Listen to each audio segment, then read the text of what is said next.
ಪ್ರಿಯ ವಿದ್ಯಾರ್ಥಿಗಳೇ ಮತ್ತು ಸ್ಪರ್ಧಾರ್ಥಿಗಳೇ, ಪರೀಕ್ಷಾ ಯಶಸ್ಸು ಮಾಲಿಕೆಯಲ್ಲಿ ಇಂದು ಜೀರೋದಿಂದ ಹೀರೋ ಆಗುವುದು ಹೇಗೆ ಕುರಿತು ಚಿಂತನೆ ಮಾಡುವ. ಬದುಕೊಂದು ಸ್ಪರ್ಧಾ ಕ್ಷೇತ್ರ.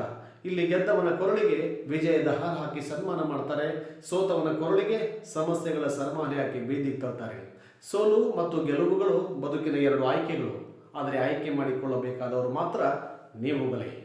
ಒಂದು ಶಾಲೆಯಲ್ಲಿ SSLC ವಿದ್ಯಾರ್ಥಿಗಳಿಗೆ ಪೂರ್ವಭಾವಿ ಪರೀಕ್ಷೆಯೊಂದನ್ನು ಆಯೋಜನೆ ಮಾಡಿ ಆ ಪರೀಕ್ಷೆಯ ಉತ್ತರ ಪತ್ರಿಕೆಗಳನ್ನು ಮೌಲ್ಯಮಾಪನ ಮಾಡಿ ಪಾಲಕರ ಸಭೆಯೊಂದನ್ನು ಆಯೋಜನೆ ಮಾಡಿದರು.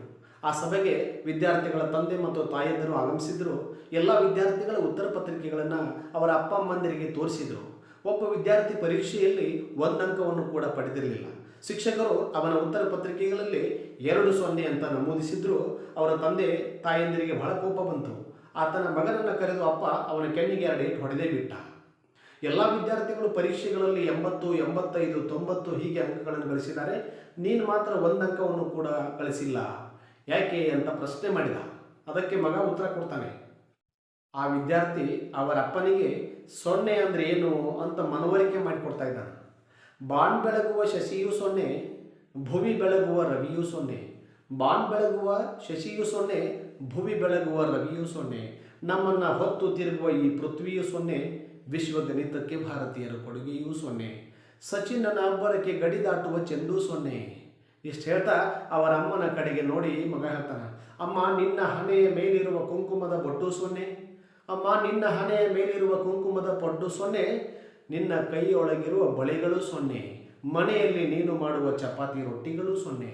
ಅಪ್ಪ ನಾನು ಚಿಕ್ಕವನಿದ್ದಾಗ ಚಾಕ್ಲೇಟ್ ತಿನ್ನಲು ನೀನು ಕೊಟ್ಟ ನಾಣ್ಯವೂ 0. ಇಷ್ಟೆಲ್ಲ 0ಗಳ ಅದ್ಭುತ ಲೋಕ ನಮ್ಮದು. ಅಷ್ಟೇ ಅಲ್ಲ, ಶ್ರೀಕೃಷ್ಣನ ಕೈಯೊಳಗಿರುವ ಕಾಲಚಕ್ರವೂ 0, ತಿರುಪತಿ ತಿಮ್ಮಪ್ಪನ ಲಾಡುವೂ 0. ಶ್ರೀಕೃಷ್ಣನ ಕೈಯೊಳಗಿರುವ ಕಾಲಚಕ್ರವೂ 0, ತಿರುಪತಿ ತಿಮ್ಮಪ್ಪನ ಲಾಡುವೂ 0, ಶಿವನಾಮವ ಜಪಿಸುವ ಓಂಕಾರದಲ್ಲಿಯೂ 0. ಇಷ್ಟೆಲ್ಲ 0ಗಳಿಂದ ಪಾಠ ಕಲಿತೆ ಉತ್ತರ ಪತ್ರಿಕೆಯಲ್ಲಿ 02 ಬಂದಾಗ ನನ್ನನ್ನೇಕೆ ಹೊಡೆದೆ ಅಪ್ಪ? 0ಗಳ ಸಂಪದ್ಭರಿತ ನಾಡಿನಲ್ಲಿ ನನ್ನದೆರಡು 0 ತಪ್ಪ? ಮಗನ ಪ್ರಶ್ನೆಗೆ ಅವರಪ್ಪ ಉತ್ತರ ಕೊಡ್ತಾನೆ, ಮಗನೇ, ಪರೀಕ್ಷೆಯಲ್ಲಿ 2 0ಗಳನ್ನು ಗಳಿಸುವುದರಲ್ಲಿ ತಪ್ಪಿಲ್ಲ, ಆದರೆ ಆ 2 0ಗಳ ಹಿಂದೆ ಒಂದಿರಬೇಕು.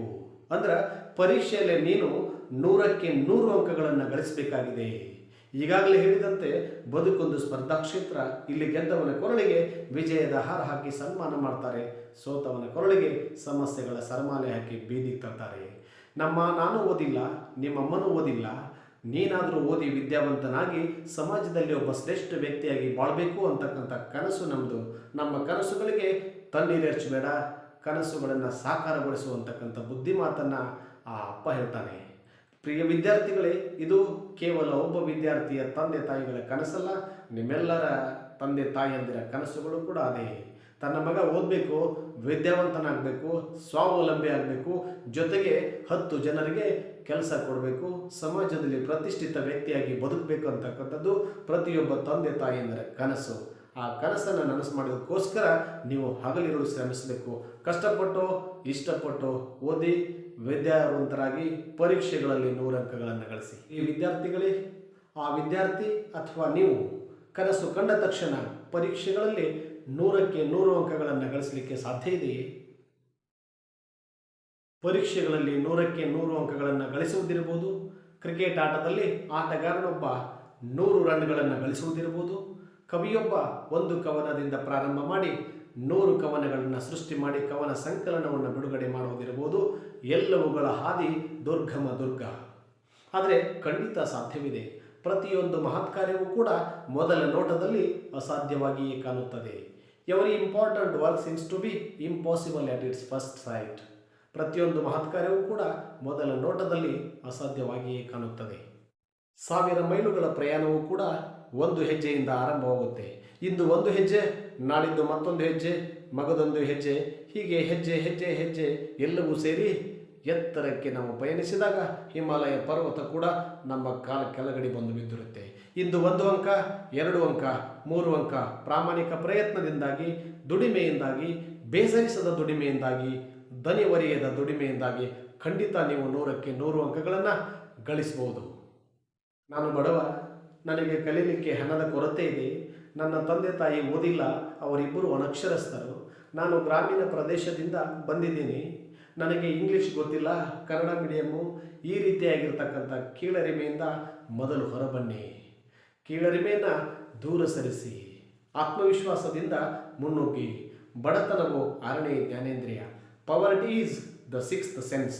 ಯಾವುದೇ ಶಾಲೆ, ಕಾಲೇಜು ಮತ್ತು ವಿಶ್ವವಿದ್ಯಾನಿಲಯಗಳು ನೀಡದ ಜ್ಞಾನ ಮತ್ತು ಅನುಭವಗಳನ್ನು ಬಡತನವು ಕಲಿಸುತ್ತದೆ. ಹಾಗಾಗಿ ಬಡತನಗಳಿರ್ಬೋದು ಅಥವಾ ಯಾವುದೇ ಸಮಸ್ಯೆಗಳಿಗೆ ನೀವು ಅಂಜಿ ಹೆದರಿ ಓಡಿ ಹೋಗದೆ, ಆ ಸಮಸ್ಯೆಗಳೇ ನಿಮಗೆ ಹೆದರಿ ಓಡಿ ಹೋಗುವ ರೀತಿಯಲ್ಲಿ ಮುನ್ನುಗ್ಗುವ ಪ್ರಾಮಾಣಿಕ ಪ್ರಯತ್ನ ಮಾಡಿ. ಆತ್ಮವಿಶ್ವಾಸದಿಂದ ಇರಿ. ಒಂದು ಹಕ್ಕಿಯನ್ನು ಪ್ರಶ್ನೆ ಮಾಡಿದರು. ಗೆದ್ದಿಲು ಹಿಡಿದು ರೆಂಬೆಯ ಮೇಲೆ ಕುಳಿತ ಹಕ್ಕಿಯೊಂದನ್ನು ಪ್ರಶ್ನೆ ಮಾಡಿದರು. ನೀನು ಈ ಗೆದ್ದಿಲು ಹಿಡಿದ ರೆಂಬೆಯ ಮೇಲೆ ಕುಳಿತಿದ್ಯಲ್ಲ, ಅಕಸ್ಮಾತ್ ಆ ರೆಂಬೆ ಮುರಿದು ಕೆಳಕ್ಕೆ ಬೀಳುತ್ತೀ ಎಂಬ ಅಂಜಿಕೆ ಇಲ್ಲವೇ? ಹಕ್ಕಿ ಉತ್ತರಿಸಿತು, ನಾನು ನಂಬಿ ಕುಳಿತಿರುವುದು ಆ ಗಿಡದ ರೆಂಬೆಯನ್ನೆಲ್ಲ. ನನಗೆ ನನ್ನ ರೆಕ್ಕೆಗಳ ಮೇಲೆ ವಿಶ್ವಾಸವಿದೆ. ಅಕಸ್ಮಾತ್ ಆ ರೆಂಬೆ ಮುರಿದು ಕೆಳಗೆ ಬಿದ್ದರೂ ನನ್ನ ರೆಕ್ಕೆಗಳ ಸಹಾಯದಿಂದ ನಾನು ಮತ್ತೆ ಫಿನಿಕ್ಸ್ ಹಕ್ಕಿಯ ಥರ ಮೇಲೆದ್ದು ಆಕಾಶದಲ್ಲಿ ಹಾರಬಲ್ಲೆ ಎಂಬ ವಿಶ್ವಾಸ ನನಗಿದೆ. ಆ ರೀತಿಯಾಗಿರ್ತಕ್ಕಂಥ ಹಕ್ಕಿಯ ಆತ್ಮವಿಶ್ವಾಸ ನಿಮ್ಮದಾಗಲಿ. ಪ್ರಿಯ ವಿದ್ಯಾರ್ಥಿಗಳೇ, ನಮ್ಮೆದುರು ಮಹಾನ್ ನಾಯಕರ ಆದರ್ಶಗಳಿವೆ. 1893ರಲ್ಲಿ ಅಮೆರಿಕೆಯ ಚಿಕಾಗೋದ ಸರ್ವಧರ್ಮ ಸಮ್ಮೇಳನದಲ್ಲಿ ಕೇವಲ ತಮ್ಮ 3.5 ನಿಮಿಷಗಳ ಅದ್ಭುತ ಭಾಷಣದಿಂದಾಗಿ ಭಾರತದ ಶ್ರೀಮಂತ ಸಾಂಸ್ಕೃತಿಕ ಪರಂಪರೆಯನ್ನು ವಿಶ್ವಮಟ್ಟಕ್ಕೇರಿಸಿದ ಸ್ವಾಮಿ ವಿವೇಕಾನಂದರ ಚರಿತ್ರೆ ನಮ್ಮ ಮುಂದಿದೆ.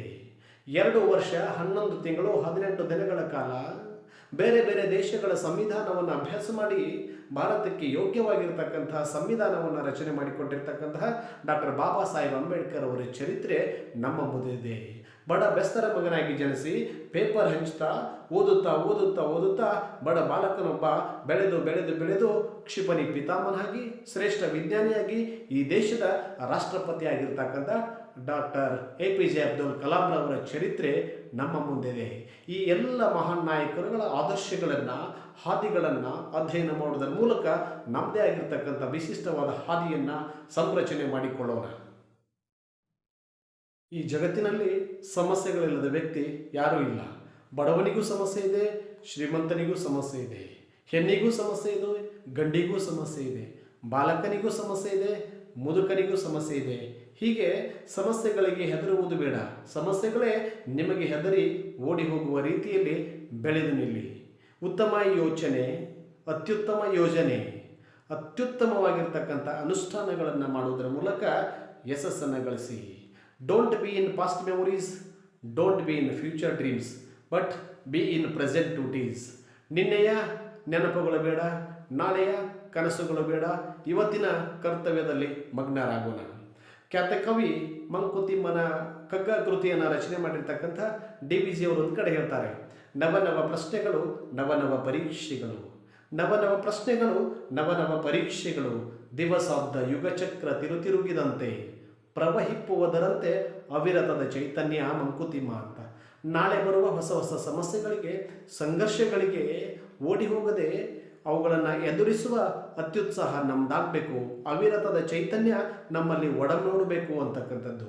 ಆ ನಿಟ್ಟಿನಲ್ಲಿ ನಾವೆಲ್ಲರೂ ಕೂಡ ಇವತ್ತಿನಿಂದ 0ದಿಂದ ಪ್ರಾರಂಭ ಮಾಡಿ ಹೀರೋ ಆಗುವುದರತ್ತ ಮುನ್ನೋಗೋಣ. ನಿಮಗೆಲ್ಲ ಶುಭವಾಗಲಿ. ಧನ್ಯವಾದಗಳು.